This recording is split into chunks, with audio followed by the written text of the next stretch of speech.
BJP ने मध्य प्रदेश में होने वाले विधानसभा चुनावों के लिए अपने प्रत्याशियों की दूसरी सूची जारी कर दी है। इस सूची में पहली सूची की तरह उन 39 प्रत्याशियों के नाम घोषित किए गए। 2 लिस्टों में बीजेपी ने अभी तक 78 प्रत्याशियों का ऐलान कर दिया है और इनमें से ज़्यादातर सीट वो हैं जहां भाजपा पिछली बार चुनाव हार गई थी। दूसरी सूची में ग्वालियर क्षेत्र की कुछ विधानसभा सीटें भी शामिल हैं। दूसरी सूची में ज्योतिरादित्य सिंधिया को जहां झटका भी लगा है, वहीं कुछ राहत भी मिली है। पिछले दिनों राजधानी भोपाल आए केंद्रीय गृह मंत्री अमित शाह ने भी ये बात कही थी कि इस बार टिकट बांटने का पैमाना सिर्फ और सिर्फ जीत होगी। किसी का भी खास होना, किसी भी नेता के करीबी होना, इस आधार पर टिकट वितरण बिल्कुल नहीं होगा। जो प्रत्याशी जीत के काबिल होगा उसी को टिकट दिया जाएगा। दूसरी सूची में भी इस बात का खुलासा हो गया है। ज्योतिरादित्य सिंधिया के समर्थक जसवंत जाटव का करेरा विधानसभा सीट से टिकट काट दिया गया है। 2018 में ये कांग्रेस विधायक रह चुके थे। सिंधिया जब दल बदलकर भाजपा में शामिल हुए थे तो सिंधिया के साथ जसवंत जाटव भी भाजपा में आ गए थे। उसके बाद 2020 में हुए उपचुनाव में जाटव कांग्रेस प्रत्याशी से चुनाव हार गए थे।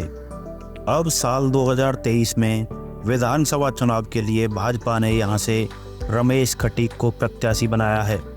वहीं दिमनी विधानसभा सीट की बात करें तो गिरिराज दंडौतिया को टिकट नहीं मिली है।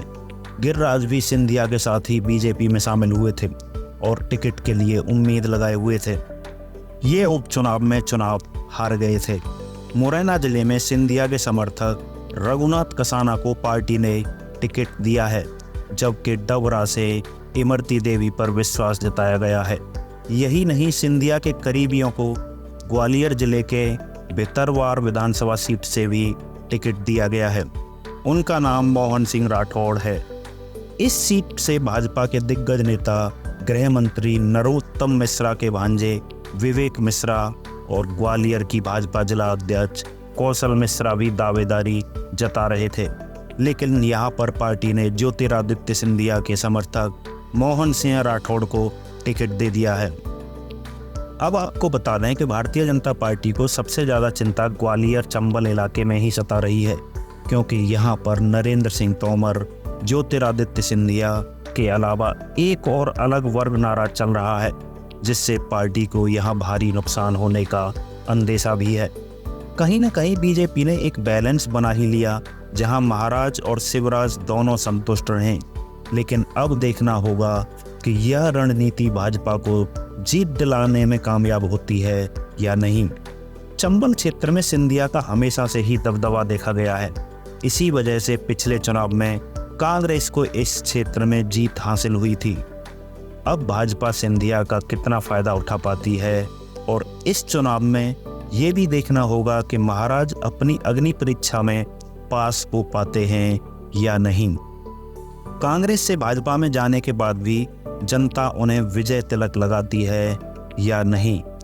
ऐसी ही खबरों को देखने के लिए जुड़े रहिए DK न्यूज़ से। नमस्कार।